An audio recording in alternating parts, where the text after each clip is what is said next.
falar um pouco, desculpa, vamos falar um pouco sobre isso, sobre essa para colocar isso que eles estão chamando, né, de uma ajuda eventual, né? Bom, a minha primeira questão é o seguinte: nesse contexto, parece que o cadastro único foi uma coisa fundamental para que os pagamentos começassem a ser feitos. Embora eu tenha escutado que ainda tá muito problemático. Tem muito pagamento que não está sendo feito, tem muita gente que não está recebendo. Há uma confusão muito grande ainda. Eu queria primeiro que você pudesse esclarecer sobre esse cadastro único. O cadastro único é também uma política da assistência social, a criação desse cadastro único, e ele está ligado ao SUAS, o cadastro único? Olha só, o cadastro único ele é um cadastro que foi criado no governo federal, né? Agora não vou me lembrar precisamente, ele praticamente foi criado no início do governo, né, do PT, e o objetivo dele era realmente que as pessoas que tivessem uma determinada faixa de renda tivessem esse cadastro para poder ter acesso a todas as políticas públicas, não é só assistência social, né? Para ele ter Certo. acesso a uma moradia, acesso a qualquer política que surgisse, o cadastro, a ideia dele é essa. E, no caso, por exemplo, as pessoas que acessam o Bolsa Família, elas automaticamente precisam estar no cadastro único. As pessoas que acessam o BPC precisam estar no cadastro único. O cadastro único é uma ferramenta extremamente importante no sentido de medir, identificar quem E são quem essas pessoas que gerencia o precisam de cadastro proteção único? social e que precisam ter serviço garantido. Quem gerencia o cadastro único? Quem é que gerencia? Quem gerencia é o Ministério hoje da Cidadania, e no Estado aqui é a Secretaria de Desenvolvimento, a Secretaria de Trabalho e Assistência Social, e nos municípios são os municípios. Então, existe uma organização para tal. Então, veja bem, a ideia do cadastro, e tem muita gente que não acessa o Bolsa Família, acessa outros programas, mas estão no cadastro único, né? Certo. Então, o cadastro único era essa ideia dele, realmente conjugar ali todas as pessoas que de alguma forma vão precisar se inscrever num programa habitacional, se inscrever num programa, um outro programa que o governo federal ou os governos, enfim, tenham para atendimento à população. Então, a ideia, eu acho que quando se pensou, quer dizer, forçosamente, esse governo ele vem fazendo as coisas, né, a toque de caixa e por pressão, né? Se a gente olhar o mundo hoje, muitos países da Europa já criaram programas de transferência de renda um período mais longo. Aqui esse governo criou por 3 meses. Há uma luta nossa no sentido de que esse programa seja estendido por um período de 1 ano, porque ninguém vai se recuperar, quem perdeu o emprego não vai conseguir arrumar um outro emprego numa conjuntura dessa de imediato. Estava vendo o jornal aqui em Campo Grande hoje, a empresa Soluber. Me parece que o programa, não, do modo que ele está sendo implementado, está muito mais ligado. Inclusive, quando a gente vê as falas, né, tá muito mais, o programa parece estar muito mais ligado ao Ministério da Economia do que a Secretaria de Assistência Social. Você acha que não seria importante... Eu não ouvi o que você falou. Ligado ao quê, Marcelo? Está muito mais ligado ao Ministério da Economia do que as políticas e a secretaria ou os órgãos ligados à assistência social. Você não acha que deveria haver um diálogo talvez maior, de modo que a assistência social fosse incorporada nessa discussão e que se pensasse essa política por dentro da assistência social, ao invés de pensar ela apenas no Ministério da Economia? Olha só, realmente eu acho que quando ele foi, desde o lançamento dele, né, ele deveria ter sido lançado olhando para... ele é um programa de renda, na realidade, né? Então, deveria ter sido feita uma articulação bastante importante com a assistência social. Porque se a gente olhar, fizer uma leitura, como nós falamos inicialmente, nas políticas de proteção social, nós temos uma específica que é a assistência social, que ela deve alcançar, mesmo que seja uma renda provisória, ela deve alcançar todas aquelas pessoas que seriam o público da assistência social. Né? Porque mesmo que não é só as pessoas que estão numa extrema vulnerabilidade que são o público da assistência social, aqueles que estão em situação de pobreza, a pessoa que está desempregada, subempregada, a pessoa que vive de um bico, a pessoa que... Todas essas pessoas são usuárias da assistência social. Você Então, tem ideia do número de deveria ter sido pessoas feita nessa uma... situação hoje? Você tem ideia do número de pessoas que nessa situação hoje? Parece que tem um levantamento aí ligado mais à assistência social sobre o número, mais ou menos, um número estimado de pessoas que estejam nessa situação, só para que as pessoas, para que a audiência entenda melhor o tamanho do problema. Olha só, Marcelo, eu estou te ouvindo mal, mas eu vou falar. Na realidade, nós temos, se você for pensar, só ligado aí ao Bolsa Família, temos hoje 14 milhões, né? Aí se nós vamos pensar, vamos fazer uma conta aqui, que nós sabemos as estatísticas, né, que acompanhamos aí, você tem mais 13 milhões de desempregados, você tem, sei lá, quantos milhões aí de subempregados, e aí você conta com outro público. Então, nós estamos estimando que chega a cerca de 80, até jogando um pouco mais, 90 milhões de pessoas. Ou seja, o Brasil tem 200 e poucos milhões de habitantes. Então, você tem quase que 80%,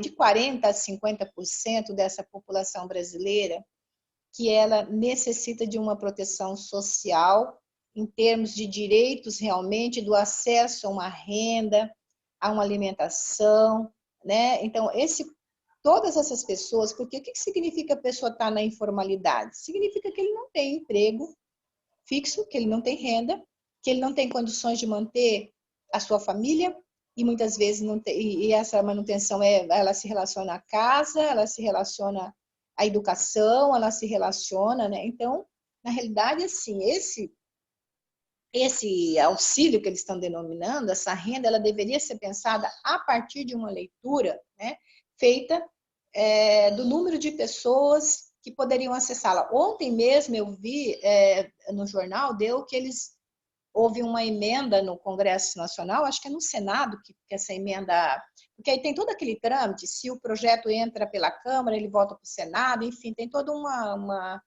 metodologia aí quando se faz emenda a um projeto, enfim. Foi agregado para estar recebendo esse auxílio os pais solteiros e as diaristas, que eram dois públicos que não apareciam de imediato no auxílio.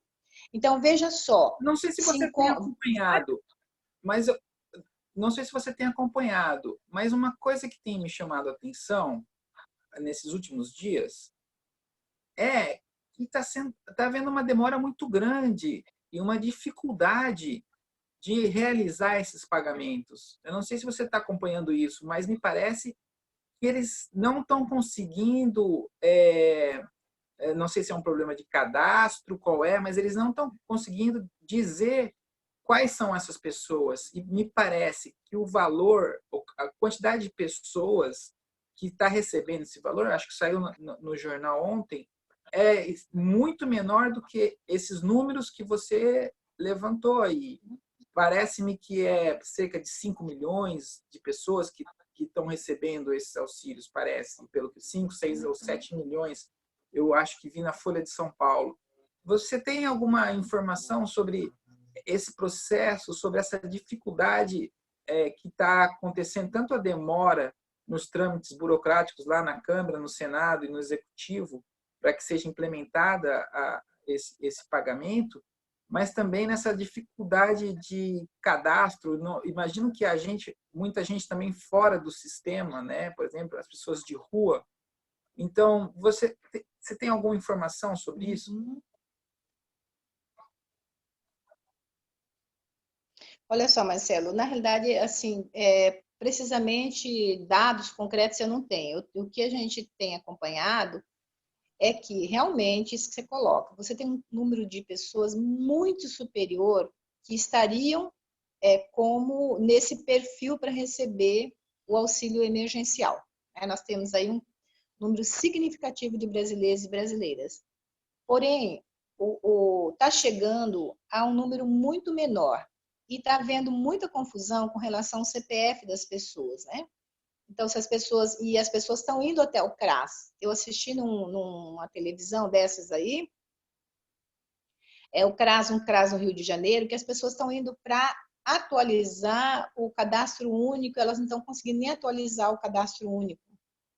Então, está havendo uma confusão, exatamente como eu estou dizendo, o governo ele se perdeu. E outra coisa, eu vi também ontem que o Ministério dos Direitos Humanos, né, da Maris, da ministra Damares, está distribuindo cestas alimentares. Eles criaram um programa específico para distribuir cesta, como se a cesta ela fosse substituir, por exemplo, um auxílio Então, como esse, ou ela fosse trazer uma Valdete, satisfação completa.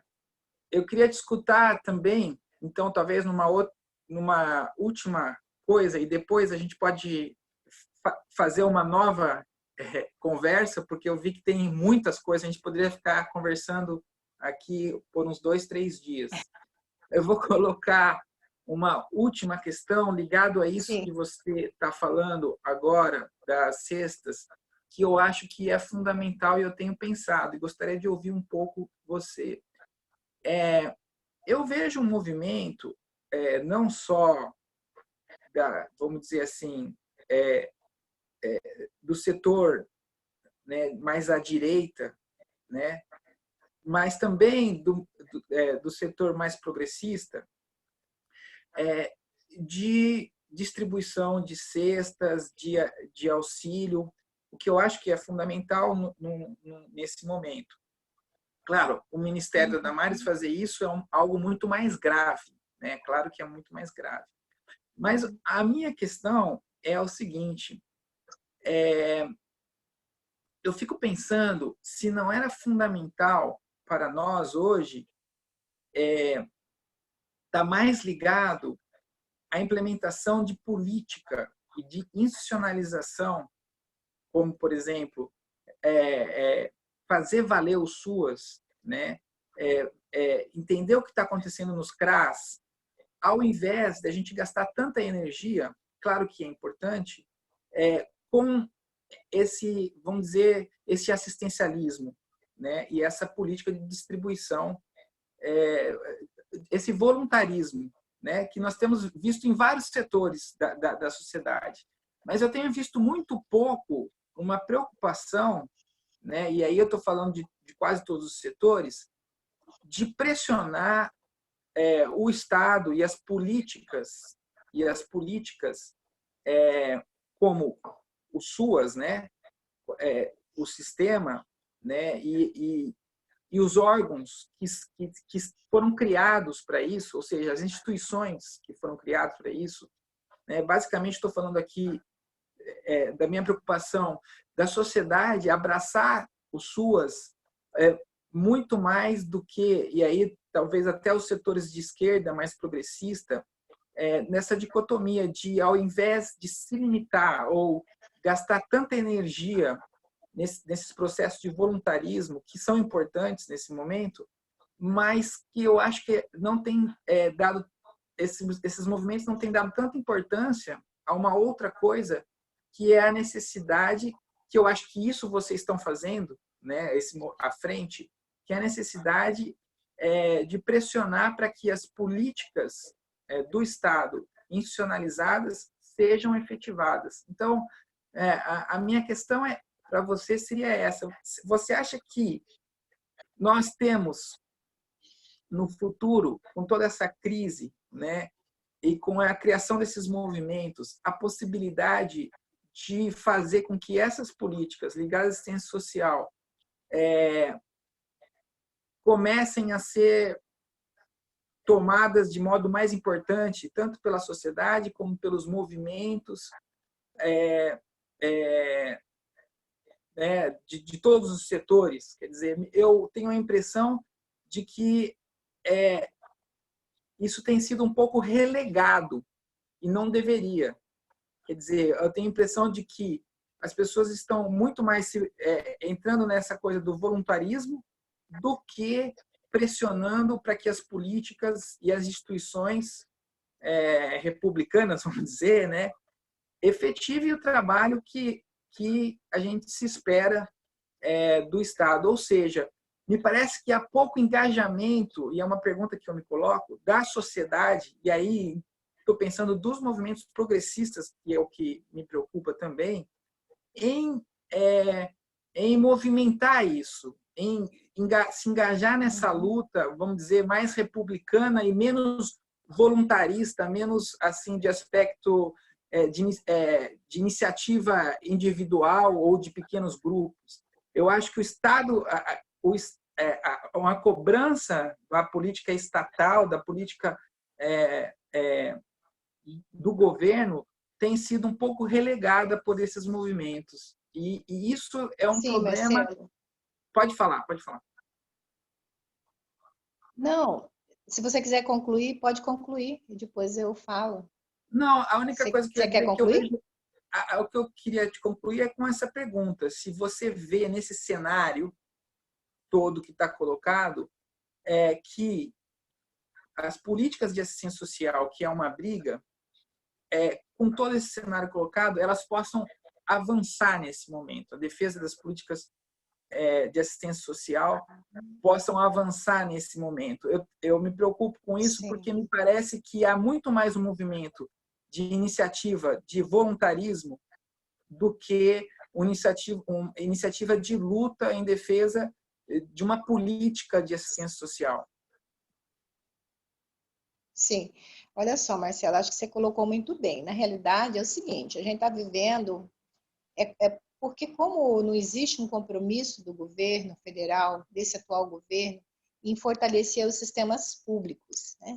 Existe assim, já desde antes do governo, e ele já assumiu, porque se a gente for olhar qual foi o compromisso desse governo, em nenhum momento foi um compromisso de trazer proteção, de fortalecer a proteção, de ampliar a capacidade do Estado, no sentido de dar proteção àquelas pessoas desprotegidas. Se nós vivemos num país com extrema dificuldade, com certeza nós temos milhões de pessoas que elas dependem, precisam e têm direito a acessar um sistema público, seja ele de assistência social, seja ele da saúde, de outros sistemas públicos constituídos, né? Porque a nossa Constituição, ela é uma Constituição que traz uma envergadura no fortalecimento desses sistemas públicos, né? E como eu até dizia anteriormente, né, nós não vamos de forma nenhuma constituir um Estado democrático de direito se a gente não tiver justiça social, se a gente não tiver proteção, se nós não tivermos realmente tratando os cidadãos todos como cidadãos de direito, né? Então, me parece que esse governo ele separa, né, as pessoas por categorias. Quando ele lança nada contra os programas de voluntariado. Eu acho que o voluntariado existe no mundo todo e existe agora. Ele ganha força exatamente naqueles países onde o Estado ele não toma frente. E aí é um perigo isso, porque quando você tem programas de voluntariado, você, de alguma forma, alguém se insere nesse programa, né, com segundas intenções, eu diria. Né? Então, no Brasil, a gente tem um histórico de parlamentares ligado ao assistencialismo, ligado à caridade, ligado a ofertar, a alcançar para aquela pessoa uma cesta de alimento, um auxílio funeral, alguma coisa, e em troca ter o voto. Isso é muito comum no Brasil, ainda é, né? Então, eu vi aqui em Campo Grande esses dias e me causou, assim, até uma certa, assim, falo, poxa vida, como que a gente avança e recua, às vezes, na constituição desses sistemas, né? Um parlamentar, uma ambulância com o nome de um parlamentar, né? Quer dizer, isso não poderia existir, É papel do parlamentar ter ambulância para carregar. O que ele tinha que... Ele tinha que ter votado e votar recursos públicos para fortalecer o SUAS, fortalecer o SUS, né? Isso não acontece. Então, esse governo ele caminha na contramão, né, de uma política de direitos, de uma política humanitária, de uma política, né, que ela possa valorizar as pessoas como as pessoas são. Então, quando ele cria um programa de entrega de cestas, como se essa cesta fosse ser o suficiente para a pessoa alcançar o seu direito. Muitas vezes a pessoa recebe a cesta, mas ela não tem o gás para cozinhar, ela não tem, né, uma forma de fazer esse alimento realmente que seja consumido pela sua Mas família. Então, às você vezes, não não falta vê, só arroz e feijão.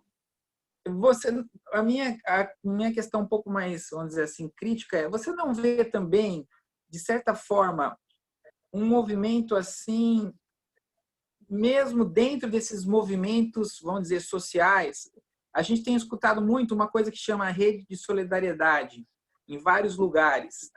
E eu tenho pensado que nessa dicotomia entre esses movimentos que estão pipocando por todo lado, até dentro dos movimentos sociais de redes de solidariedade, em oposição a movimentos, né? Eu não estou dizendo que essas duas coisas não possam acontecer em conjunto, mas eu vejo muito mais a criação dessas redes de solidariedades do que de um engajamento político numa luta para que políticas de Estado sejam estabelecidas e concretizadas. E eu acho que o movimento que você encabeça e o SUAS está mais ligado a isso, a implementação de políticas do Estado, né? Do que essa, por exemplo, criações de redes solidárias, né? Claro, não. Sim, é o que eu estou dizendo. Nesse momento, Marcelo, que é um momento realmente muito difícil, essas redes de solidariedade, elas ajudam, mas elas não podem determinar, elas não podem substituir, né, um sistema público. Quer dizer, é importante que as pessoas se mobilizem, que uma associação, um sindicato, alguém se mobilize para contribuir. Mas isso, como eu estou falando, o governo federal não significa que ao lançar um programa de cestas básicas, de doações, isso vai substituir um sistema público, né? O que você tem, as coisas têm que caminhar nesse momento de pandemia, de conjuntura. É muito importante que você tenha iniciativas da sociedade civil nessa questão da solidariedade, mas isso não pode substituir, isso não vai dar dignidade para a pessoa, quer dizer, devolver dignidade àquela pessoa, né? Então é preciso, por isso que é importante a gente ter movimentos como esse que nós criamos, que ele vem na direção realmente de resgatar o direito, de fortalecer o direito, de exigir que o Estado cumpra seu papel, que a gente tenha mais recurso público, que esse recurso público chegue destinado ao CRAS. Lá no CRAS, quem está no CRAS, ele sabe quem são as famílias vulneráveis. Aquelas pessoas, a maioria das pessoas tem endereço, nome, né, vive na cidade, em algum lugar. Nós temos, sim, um número de pessoas de população de rua hoje grande, mas também que se o CREAS opera como deve operar, ele também vai conhecer quem são essas pessoas, os centros POPs, mais os CREAS do que os centros POPs, centro de população de rua. Por que foi criado o centro de população de rua por dentro do Sistema Único de Assistência Social? Porque nós temos um número significativo de pessoas que vivem nas ruas. Agora, essas pessoas, inclusive que vivem nas ruas, elas também têm os seus direitos. Elas precisam ter seus direitos garantidos. E aí, por isso que é importante que todas as ações elas caminhem por dentro dos sistemas públicos, que elas sejam constituídas, alcançadas e por dentro do sistema público, porque esse sistema público ele tem trabalhador, ele tem usuário que vai opinar, que vai falar, que inclusive um plano que deve ser estabelecido no município para enfrentar essa questão da Covid agora, tem que ser estabelecido com a participação do gestor, das áreas que fazem interface, dos trabalhadores, dos usuários, para que possa se pensar naquela situação, naquela conjuntura. Então, eu acho assim que por isso que uma frente, um conselho, um sindicato, um movimento que tem esse entendimento, ele tem que demarcar, né, que é necessário, sim, essas ações voluntárias tal, são importantes, mas elas não são determinantes. E elas não podem substituir, não substitui a ajuda pelo direito. Né? A pessoa vai ter dignidade quando ela tem o seu direito garantido. Eu acho que é por aí, viu, Marcelo? A gente pode continuar, nós já falamos aqui quase 1h30, né? Aí Nós você vamos vai ter que cortar parar. e a gente Nós pode vamos ter continuar que parar. falando. E aí, Eu vou parar a gravação e eu vou ter que fazer uns recortes, porque ninguém vai aguentar escutar nós dois 1h30. Então, não vai. eu vou fazer uns recortes. Mas Verdade. para finalizar, eu queria agradecer muito a sua disposição de ficar aqui, né, oferecendo todas essas informações, né, todo esse histórico, né, toda essa aula sobre assistência social, né, e sobre a história da assistência social nos últimos 20 anos, né, ou até antes, né, desde a Constituição, nos últimos 30, 40 anos. O seu conhecimento é de muito valor nesse momento, e nós vamos pensar em outras conversas. Tá legal? Muito obrigado.